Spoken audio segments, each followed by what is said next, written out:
اتنی وسیع ہے، تم گنتے رہو، اس کی مہربانیاں ختم نہ ہوگی۔ اور باتیں کیسے ہے؟ اللہ اکبر، اللہ اکبر، اپنی شان میں بڑا بلند ہے، لیس کمثلہ شیء، اس کی مثل کوئی نہیں۔ اللہ اکبر۔ میں دیکھو جس وقت بچہ پیدا ہوتا ہے، بچہ چل نہیں سکتا، بیٹھ نہیں سکتا۔ جس اللہ نے اس سے کیا کیا؟ چلنا نہیں سکھایا، اسے بیٹھنا نہیں سکھایا۔ قربان جائیں اس رب پہ، جب وہ ماں کی چھاتی کے ساتھ ماں اسے لگاتی ہے تو دودھ پینے کا طریقہ اسے آ رہا ہے۔ وہ بچہ جو چل نہیں سکتا، وہ بچہ جو بیٹھ نہیں سکتا، وہ بچہ زبان ہے مگر بول نہیں سکتا، پاؤں ہے چل نہیں سکتا، لیکن قربان جائیں اس رب پہ، جیسے ہی ماں نے چھاتی کے ساتھ لگایا، ماں کی دودھ سے پینا اسے، ماں کی چھاتی سے دودھ پینا اسے آتا ہے۔ بتاؤ کس نے وصیت کی کہ ماں کی چھاتی سے دودھ کیسے پینا ہے؟ ساری چیزیں پیچھے ہیں، لیکن ماں کی چھاتی سے دودھ پی رہا ہے۔ سکھانے والے نے رب العالمین، وہ ایسا رب ہے کہ جو انسان کی ضرورت ہے اس کو اس ضرورت کے تحت اسے وہ پہنچاتا ہے، بھولتا نہیں ہے۔ اب دیکھا ہوگا بکری کا بچہ ہے یا گائے کا بچہ ہے، جیسے پیدا ہوتا ہے تو پیدا ہوتے ہی چلنا شروع کر دیتا ہے، پاؤں پہ کھڑا ہو جاتا ہے۔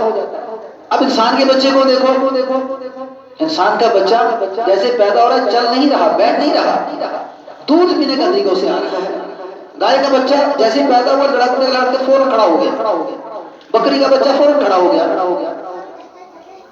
رب العالمین، جو رب انسانوں کا ہے وہی رب جانوروں کا ہے، وہی رب پرندوں کا ہے۔ قربان جائیں۔ آپ دیکھیں مرغی ہے، فرماتے ہیں کہ مرغی جب بطخ انڈے دیتی ہے تو اللہ نے بطخ کے انڈوں کو مرغی کے نیچے سے بطخ پیدا کرنے کا طریقہ بتایا۔ مرغی جہاں پہ جب بطخ انڈے دیتی ہے، لیکن بطخ اپنے انڈوں پہ کبھی نہیں بیٹھتی، بطخ کبھی اپنے انڈوں پہ نہیں بیٹھتی۔ اب کیا ہوتا ہے، جس وقت بطخ کے انڈے کافی سارے ہو جاتے ہیں تو لوگ کیا کرتے ہیں، لوگ اس کو مرغی کے نیچے رکھ دیتے ہیں۔ اب ادھر مرغی کے انڈے ہیں، ساتھ بطخ کے انڈے ہیں، اور جناب کیا مرغی بیٹھتی ہے؟ کس دن تک بیٹھتی ہے؟ اپنی چھاتی کی حرارت انڈوں کے اوپر ڈالتی ہے، جیسے چھاتی کی حرارت ڈالی، اب بچے آہستہ آہستہ نشو و نما پاتے ہیں، پیدا کرتے کرتے جب 21 دن گزرتے ہیں، انڈے پھٹتے ہیں۔ قربان جائیں اس رب پہ، بطخ کے انڈوں سے بطخ کے بچے نکل رہے ہیں اور مرغی کے انڈوں سے مرغی کے بچے نکل رہے ہیں۔ یہ نہیں ہو رہا کہ بطخ کے انڈوں سے مرغی کے بچے نکلے، وہ جانتا ہے دنیا کے اندر ایک ایک ذرے کو کہ یہ کون ہے اور یہ کہاں سے آ رہا ہے۔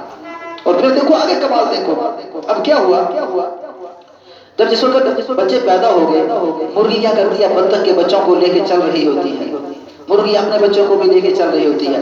2 دن 3 دن 4 دن گزرتے ہیں، اچانک آگے تالاب آتا ہے، جیسے تالاب آیا، مرغی کے بچے تو پیچھے رہ گئے، فوراً بطخ کے انڈوں نے چھلانگ لگائی پانی میں، اور کیا کر رہے ہیں، بطخ کے بچے پانی پہ تیرنا شروع ہو گئے اور مرغی کے بچے وہیں پیچھے کھڑے رہ کے دیکھتے رہ گئے۔ وہ کون اللہ ہے جس نے ان کے سینے میں یہ بات ڈال دی کہ تم نے تیرنا ہے اور تم نے چلنا ہے؟ بتاؤ وہ کتنا قریب رب ہے۔ الحمدللہ رب العالمین، تمام تعریفیں اللہ تعالیٰ کے لیے ہیں جو تمام جہانوں کا پالنے والا ہے۔ فرمایا جس وقت انسان پھول کو دیکھتا ہے تو کہتا ہے سبحان اللہ، پاک ہے تم اے اللہ۔ پھول کو دیکھا کہنے لگا سبحان اللہ، پاک ہے تم اے اللہ۔ پھول کی خوبصورتی اس کے سینے میں اتر گئی، پھول کی خوبصورتی اس کے دماغ میں چل بسی۔ تو اللہ نے یہ ویسے نہیں کہہ دیا کہ جب پھول کو دیکھو تو سبحان اللہ کہو، اللہ نے کہا یہ جو تمہیں پھول نظر آ رہا ہے نا، تم جو سبحان اللہ کہہ رہے ہو اور تمہاری توجہ پھول کی طرف جا رہی ہے، سبحان اللہ کہہ کے اپنی توجہ اللہ کی طرف کر، اور جس اللہ نے اس پھول کو بنایا اتنا خوبصورت ہے، وہ اللہ کی طرح خوبصورت ہوگا جس نے اس پھول کو بنایا ہے۔ سبحان اللہ کا لفظ حکم دیا پھول کو دیکھتے وقت سبحان اللہ کہو، تو اس کر کے نہیں کہا کہ یہ خوبصورت ہے۔ فرمایا کہیں ایسا نہ ہو کہ یہ انسان پھول کی خوبصورتی میں الجھ جائے اور تم کہو سبحان اللہ، اس کر کے نہیں، بلکہ اس کر کے کہو کہ جس اللہ نے اس پھول کو اتنا خوبصورت بنایا، اس کی خوشبو، اس کی لطافت، اس کی باریک بینی اور اس کے اندر وہ جذبیت ہے، اس کو دیکھ کے فوراً اللہ کی تعریف کر کہ وہ اللہ جس نے اس پھول کو بنایا وہ کتنا خوبصورت ہوگا۔ انسان جب پہاڑ کو دیکھتا ہے تو پہاڑ کے دیکھنے کے وقت حکم کیا ہوا تو کہ اللہ اکبر، کہ اللہ سب سے بڑا ہے۔ کیوں کہا؟ فرمایا جب یہ پہاڑ کو دیکھے گا اس کی حیبت اس کے دل میں اندر پڑے گی۔ پہاڑ کو دیکھا اور جناب بڑا طاقت کے لحاظ سے، جسم کے لحاظ سے بڑا مضبوط، تو دل میں خیال آیا یہ پہاڑ تو بڑا ہی، اس کی تو بڑی ہی رونق ہے اور بڑی طاقت ہے۔ تو فوراً اللہ نے حکم دیا جب تو پہاڑ کو دیکھے تو فوراً کہہ دے اللہ اکبر۔ وجہ کیا کہ یہ پہاڑ تو بڑا ہے لیکن اس پہاڑ کو بنانے والا کتنا بڑا ہوگا، اس کی خوبصورتی کیا ہے۔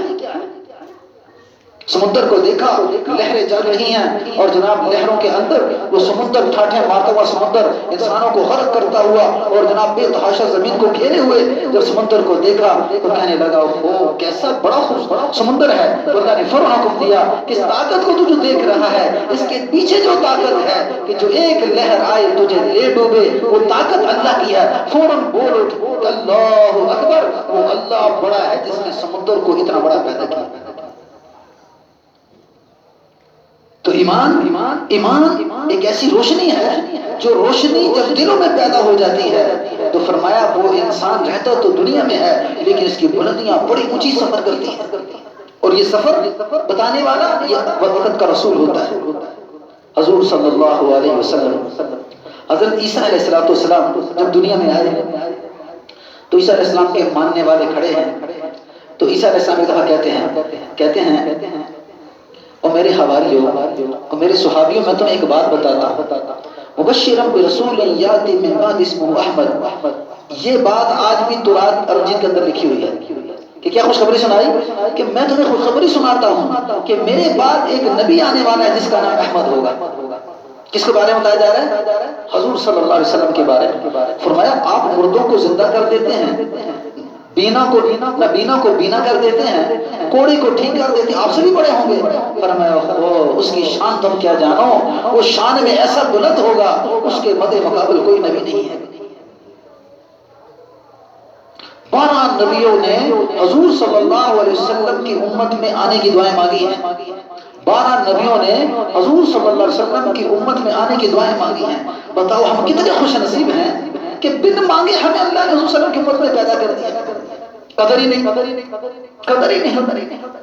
ایک دفعہ صحابہ کرام بیٹھے ہیں اور آپ نے کیا فرمایا؟ میرے صحابہ تمہیں مبارک ہو کہ تم نے مجھے دیکھا ہے۔ کیا فرمایا؟ کہ میرے صحابہ تمہیں مبارک ہو تم نے مجھے دیکھا ہے، لیکن میرے بعد آنے والے، تم سے بعد میں آنے والے جو آنے والے ہیں 7 مرتبہ مبارک ہو انہیں کہ جنہوں نے مجھے دیکھا نہیں ہوگا میرے اوپر ایمان لائیں گے۔ بتاؤ تمہیں مبارک، ایک دفعہ فرمایا تمہیں مبارک ہو تم نے مجھے دیکھا ہے، لیکن 7 مرتبہ مبارک ہو ان کو جو میرے بعد آنے والے ہیں جنہوں نے مجھے دیکھا نہیں، اور اپنے بیوی بچے خاندان قوم قبیلے سب کو پیچھے رکھ کے ان کی تمنا ہوگی کہ کاش میں ایک دفعہ آپ صلی اللہ علیہ وسلم کو دیکھ لوں۔ افسوس ادھر یہ انسان کہ مسلمان ایسا نہ جان، ایسا نہ سمجھ، ساری صلاحیتیں دنیا پہ لگ رہی ہیں۔ صلاحیتیں لگنی تھی دین پہ اور یہ دین اجاگر ہونا تھا اور کہاں پہنچنا تھا؟ صلاحیت کہاں لگ رہی؟ اس گندی دنیا پہ جس کو چھوڑ کے ہر انسان نے جہاں سے جانا۔ حضور صلی اللہ علیہ وسلم ایک دفعہ ایک راستے میں جا رہا تھا، ایک آدمی تھا جس کا نام سوا تھا۔ یہ آدمی حضور صلی اللہ علیہ وسلم کے سامنے آتے، اس کے ہاتھ میں ایک گھوڑا ہے اور آپ سے فرمایا کیا تو گھوڑا بیچتا ہے؟ فرمایا جی ہاں۔ قیمت طے ہوگی۔ جب قیمت طے ہو گئی تو آپ نے فرمایا تھوڑا انتظار کر میں گھر سے قیمت لے کے آتا ہوں۔ آپ صلی اللہ علیہ وسلم گھر جاتے ہیں قیمت لینے کے لیے، پیچھے سے ایک اور آدمی آتا ہے۔ فرمایا کیا معاملہ ہوا؟ فرمایا یہ گھوڑا مجھے دے دے۔ فرمایا میرا سودا طے ہو چکا ہے آپ صلی اللہ علیہ وسلم سے، مسلمانوں کے نبی سے۔ فرمایا انکار کر دے، کیا گواہ ہے تیرے پاس کوئی؟ فرمایا گواہ تو نہیں ہے۔ فرمایا میں تجھے زیادہ قیمت دوں گا، انکار کر دے۔ فرمایا ٹھیک ہے۔ آپ صلی اللہ علیہ وسلم جب واپس آئے تو فرمایا جی میں تو آپ کو گھوڑا دینے کے لیے تیار نہیں ہوں۔ فرمایا تم نے میرے ساتھ وعدہ کیا ہے اور پھر تو آپ کہتے ہو کہ نہیں۔ فرمایا جی میں نے تو وعدہ کیا ہی نہیں، منکر ہو گیا۔ فرمایا کہنے لگا کہ آپ جس وقت شریعت کے اندر آپ کے کوئی جب سودا کرتا ہے تو آپ کا قانون قاعدہ کیا ہے؟ فرمایا ہم گواہ مقرر کرتے ہیں۔ فرمایا آپ گواہ لے آئے تو میں آپ کو گواہ دے دیتا ہوں۔ تو آپ سے سمجھتا گواہ کوئی نہیں ہے۔ جب یہ بات کہی تو آپ سے سلم کھڑے ہوئے ہیں اور صحابہ ادھر سے جناب آ رہے، دوسرے آئے، تیسرے آئے، جناب مسلم غیر مسلم سارے آگے اکٹھے ہو گئے۔ ایک صحابی ہیں جن کا نام ہے حضرت حذیفہ بن ثابت۔ جب انہوں نے دیکھا کہ آپ صلی اللہ علیہ وسلم کھڑے ہیں اور تکرار چل رہا ہے کہ میں نے گھوڑے کی قیمت لگائی، تم نے دے دیا اور تم کہتے ہو نہیں، پر میں آپ گواہ لے کے آئے۔ تو قاعدہ کیا ہے کہ مدعی جو دعویٰ کرنے والا ہے گواہ پیش کرے اور جو انکار کرنے والا ہے وہ قسم اٹھائے۔ فرمایا پہلے آپ گواہ پیش کریں، نہیں تو میں قسم اٹھا لیتا ہوں۔ تو وہ تو ہے ہی غیر مسلم، اسے تو قسم اٹھانی تھی۔ اب آپ صلی اللہ علیہ وسلم وہاں کھڑے ہیں، قربان جائیں حذیفہ بن ثابت پہ، تو فوراً سامنے آئے کہ اللہ کے رسول، اللہ کے رسول میں گواہی دیتا ہوں کہ آپ نے کیا کیا ہے، اس گھوڑے کو خریدا ہے۔ حضور سے فوراً حذیفہ کی طرف دیکھا اور کہنے لگے حذیفہ تم تو یہاں موجود نہیں تھے، کیسے گواہی دیتے ہو؟ فرمایا اللہ کے رسول میں نے گواہی دی کہ آپ نے گھوڑا خریدا ہے، اب اسے گھوڑا لے لیجیے، قیمت کا بھی گھوڑا دے لیا۔ حذیفہ کو آپ نے کھڑا کر دیا۔ فرمایا حذیفہ بن ثابت تم نے یہ کیا کیا؟ فرمایا اللہ کے رسول یہ گھوڑے کی بات کرتا ہے، ہم نے تو آپ کی زبان سے یہ سنا کہ ایک الہ ہے، ایک خدا ہے، ایک اللہ ہے، ہم نے اپنی جانیں آپ پہ لوٹا دی۔ یہ تو گھوڑے کی بات ہے کہ آپ نے کہا کہ میں نے کیا گھوڑا خریدا ہے اور گواہی دینے والا کوئی نہیں، آپ نے ہمیں بتایا، ہم نے کوئی گواہ نہیں مانگا اور آپ کی بات پہ کھڑے ہو کے یقین کر لیا ایک الہ ہے، ہم بتوں کی پوجا کرنے والے، ہم 360 بتوں کے آگے سر جھکانے والے۔ اللہ کے رسول ہم نے تو آپ سے اللہ کو پایا ہے، ہم اس گھوڑے کی کیا بات ہے؟ اللہ اکبر۔ آپ نے فوراً کھڑا کر کے فرمایا کہ دیکھو جس وقت تک حذیفہ زندہ ہے، فرمایا جہاں جاؤ دو انسان ہو تو گواہی قبول ہوگی، جہاں حذیفہ ایک علیحدہ ہو اور ایک ہو تو فرمایا حذیفہ کے مقابلے میں 2 آدمیوں کی گواہی، حذیفہ ایک ہو تو 2 آدمیوں کی گواہی کے برابر ہوگا۔ جس نبی نے رب کا تعارف کروایا، جس رسول نے رب کا تعارف کروایا، اگر اللہ کے رسول نہ آتے تو ہم آج بت پرستی میں ہوتے، ہمیں قدر ہی کوئی نہیں۔ اگر ہم دنیا کے بڑے بڑے بادشاہ بن جاتے، دنیا ہمیں مل ہی جاتی، لیکن یہ سر رام رام کرتے بتوں کے آگے جھک رہا ہوتا، کوئی عیسائیت کی گندگی میں ڈوبا ہوتا، کوئی یہودیت کی گندگی میں ڈوبا ہوتا، کوئی سکھوں کی گندگی میں ڈوبا ہوتا، لیکن کیا ہے ایمان کی قدر نہیں، چیزوں کی قدر چل رہی ہے۔ ایمان کی قدر نہیں، چیزوں کی قدر چل رہی ہے، اور ہر دور کے اندر ہمیشہ انسان رسوا ہوئے چیزوں کی وجہ سے، ہر دور کے اندر ہمیشہ انسان گمراہ ہوئے چیزوں کی وجہ سے۔ آپ صلی اللہ علیہ وسلم ایک دفعہ فرماتے ہیں کہ آپ کو پیشاب آ گیا نا، تو آپ نے کیا کہا؟ جابر رضی اللہ عنہ فرماتے ہیں جابر میں نے بشری تقاضے کے تحت حاجت کے لیے جانا، ایسا کر کے جو جھاڑیاں ہیں نا، ان جھاڑیوں سے کہا کہ اللہ کے رسول حاجت کرنا چاہتے ہیں، ان جھاڑیوں کو کہہ کے اکٹھا ہو جائے۔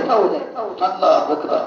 جابر فرماتے ہیں میں نے ایک جا کے جھاڑی کی ٹہنی پکڑی اور پکڑنے کے بعد کہا اللہ کے رسول کو پیشاب کی حاجت ہے، ان کے لیے پردہ کر دیجیے۔ فرمایا ایک ٹہنی ادھر سے آ رہی ہے، دوسری ادھر سے آ رہی ہے، تیسری ادھر سے آ رہی ہے، فرمایا فور جھاڑیاں بن گئی۔ آپ صلی اللہ علیہ وسلم نے حاجت پوری کی اور پھر وہاں سے اٹھی اور اپنی جگہ پہ جا چکی۔ یہ کون ہے؟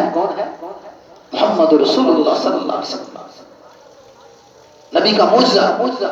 فرماتے ہیں غزوہ تبوک سے آپ صلی اللہ علیہ وسلم واپس ہوئے، تو جیسے آپ واپس ہوئے تو واپس ہونے کے بعد ایک جگہ پہ آپ آرام کرنے کے لیے لیٹ گئے۔ حضرت انس فرماتے ہیں کہ میں نے کیا دیکھا کہ ایک درخت ہے جس نے اپنے جڑوں کو حرکت دی اور حرکت کرنے کے بعد زمین کو چیرا اور چیرتے جہاں پہ آپ لیٹے ہوئے آ کے وہاں پہ کھڑا ہو گیا۔ جب وہاں پہ کھڑا ہوا تو میں دیکھتا رہا، اس نے سر جھکایا، آپ سے سر کا کافی دیر تک دیدار کیا، پھر وہاں سے ریگتا وہاں جا کے کھڑا ہو گیا جہاں سے نکلا تھا۔ آپ سے اٹھے، فرمایا اللہ کے رسول آج میں نے عجیب ماجرا دیکھا۔ اور میں کیا دیکھا؟ فرمایا اللہ کے رسول یہ درخت ہے نا کیکر کا، یہ وہاں سے آیا زمین کو چیرتا ہوا اور آپ کے سامنے آ کے کھڑا ہو گیا اور آپ کا کافی دیر تک اوپر دیدار کرتا رہا اور پھر واپس جا کے چلا گیا۔ فرمایا انس تم کیوں پریشان ہوتے ہو؟ یہ میرے دیدار، مجھے میرا دیدار کرنا چاہتا تھا، بےتاب تھا میرا دیدار کرے، یہ اس دیدار کی خاطر وہاں سے آیا، مجھے دیکھ کے واپس چلا گیا۔ یہ کون ہے؟ یہ درخت ہیں، یہ جھاڑیاں ہیں۔ یہ دل کتنا سخت ہو گیا، آج حضور صلی اللہ علیہ وسلم کی محبت میں نہیں رو رہا، حضور صلی اللہ علیہ وسلم کے لیے زندگی گزارنے کے لیے تیار نہیں ہے، حضور صلی اللہ علیہ وسلم کے کام کو اپنا کام بنانے کے لیے تیار نہیں ہے، حضور صلی اللہ علیہ وسلم کے غم کو اپنا غم بنانے کے لیے تیار نہیں ہے، حضور صلی اللہ علیہ وسلم کی زندگی کو اپنی زندگی بنانے کے لیے تیار نہیں ہے۔ بچوں کی محبت تو اس کے سینے میں ہے، مال کی محبت اس کے سینے میں ہے، خاندان قوم قبیلے کی محبت اس کے سینے میں ہے، محبت نہیں ہے تو محمد رسول اللہ۔ حضرت علی رضی اللہ تعالیٰ عنہ فرماتے ہیں کہ ایک دفعہ ایسا ہوا کہ آپ صلی اللہ علیہ وسلم مسجد نبی سے باہر آئے، اپنے حجرے سے باہر آئے تو باہر عمر رضی اللہ سے ملاقات ہوئی۔ فرمایا عمر کیا ہوا، کون سی چیز تمہیں باہر لے آئی؟ فرمایا اللہ کے رسول بھوک نے بڑا تنگ کیا ہے۔ اتنے میں دیکھا ابوبکر صدیق رضی اللہ تعالیٰ وہ آ رہے ہیں، فرمایا ابوبکر صدیق کون سی چیز تمہیں باہر لے آئی؟ اللہ کے رسول بھوک نے بڑا تنگ کیا ہے۔ اتنے میں دیکھا دوسرے صحابی، تیسرے صحابی، 5 6 7 صحابی آ چکے، سب سے پوچھا میرے صحابہ کیا وجہ ہوئی کہ تم آج دھوپ گرمی میں جو ہے سردی کے اندر تم باہر آ چکے؟